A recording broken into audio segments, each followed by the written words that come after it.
The following is a Broncos Broadcast Network production. Good morning, Broncos. I'm Trenton. And I'm Brennan. Welcome to the special STN Challenge episode of Saddle Up, where we want to remind you that every single story matters. We begin by traveling to Orlando, where our fashion department participated in Orlando Fashion Week. We then look at how much Davenport is expanding and talk to residents and members of the City Council to see if the city is growing too fast. And finally, Wyatt will tell us why being yourself is the key to happiness in both high school and in life.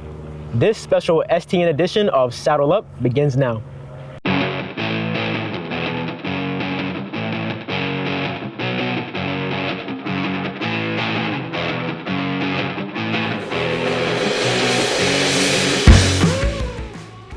Every person has a story, and they all tell them in different ways. Mark Twain shares his tales by writing stories, while James Cameron shares his vision with movies, while artists like Vincent van Gogh share their stories with paintings. This past weekend, our fashion department told their story by showing off their designs at Orlando Fashion Week. Jamil has more. Davenport High School's fashion department was the only one to be invited to Orlando International Fashion Week. Let's talk to the students and teachers about the how and why. So the reason why I decided that it'd be a good opportunity to reach out to my contacts to provide the experience of Orlando International Fashion Week is because I truly have amazing kids who have gone above and beyond for their outfits. I watched them last year literally almost cry because the process of creating garments is not easy. I've always stated that fashion is not for everyone. There is tedious work that goes into every design, every process. And they deserved it. They deserve to be recognized. They deserve to be, to have that shining moment for the incredible work that they did. Ms. Rodriguez spoke about her amazing students being the reason she wanted to give Davenport High School the opportunity to go to Orlando Fashion Week. Let's talk to those students and see what they think. My experience at Fashion Week was truly incredible. I was able to show off all my hard work that I put into my outfit from last year, and that was a lot. And it was truly amazing. My favorite thing was probably once going on the runway and just the feeling I got when I was just so confident and it was great. It was amazing. I truly loved it. And that was probably my favorite part. I feel truly grateful for Ms. Rodriguez and everything she's been able to accomplish for us. This year, we were able to go to Tampa Fashion Week, and now we are able to actually be in Orlando Fashion Week, and that's truly a once-in-a-lifetime experience that we got, and I truly appreciate all her hard work she puts in for us. I feel very honored to be around very many designers that are very famous, and it's just really big privilege to be around all those people and really show them how you created and how you modeled your piece and how that represents the character that you chose for the Once Upon a Time fashion show. I was really, really nervous, but I felt like I fit in a lot, and I just felt like I was in an environment where I could feel safe, I could be myself. Even though I was a Cheshire cat and people thought I was something else, they could see my vision, they could see who I actually was, and it just was such an amazing experience to be around those people. They are reaching out to the future. They are the future. And right now, they could get hired legitimately from many individuals that are in the industry. We're looking for new art, new form, new uniqueness. And by having these high schoolers come out, it's changing the game. This was Jamil Escalera with the BBN News, signing off. More residents are moving to Polk County, Florida than any other county in Florida. And a study by the United Way shows Polk County, Florida is the 7th fastest growing county in the United States. This is due primarily to its prime location on I-4 between Orlando and Tampa, while also being near to the theme parks. Trenton, everywhere you look, you see new construction from brand new developments to new businesses. And while all these new residents and businesses are writing a new chapter in their story of new beginnings, others wonder, is Davenport growing too fast? Ethan attended Monday's City Commission meeting to find out more about Davenport's exploding growth. As Polk County grows, the Davenport City Commission helps the community flourish as best as they can by creating these new opportunities for citizens, caring for them as their own. From a new community park to new housing opportunities, Davenport is on the move. We've had a rapid development of houses for a number of years.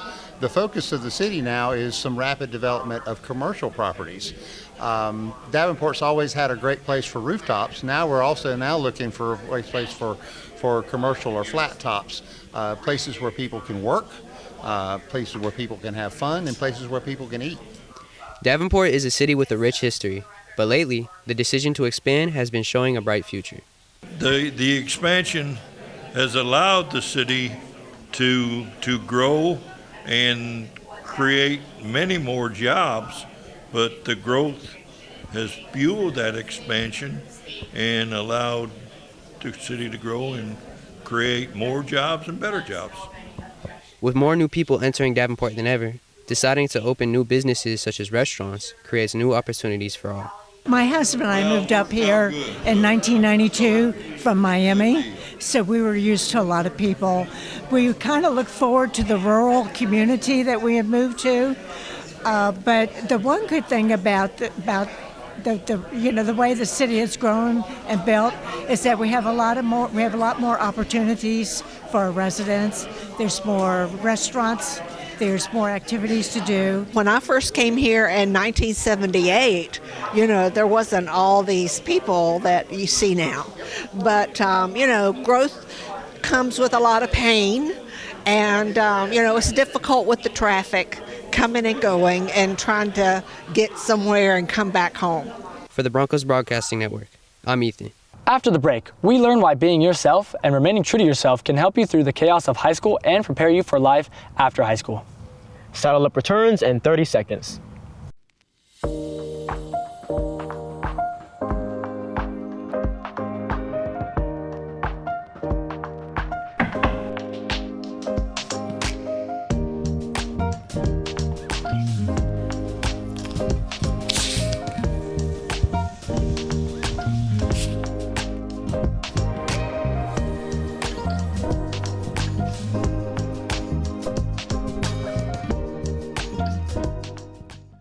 Navigating your way through high school can be tough.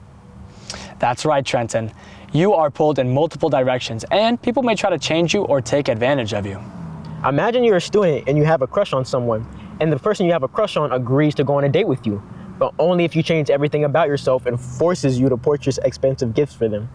How would you handle this situation? Wire reminds us that being true to oneself is the foundation to happiness.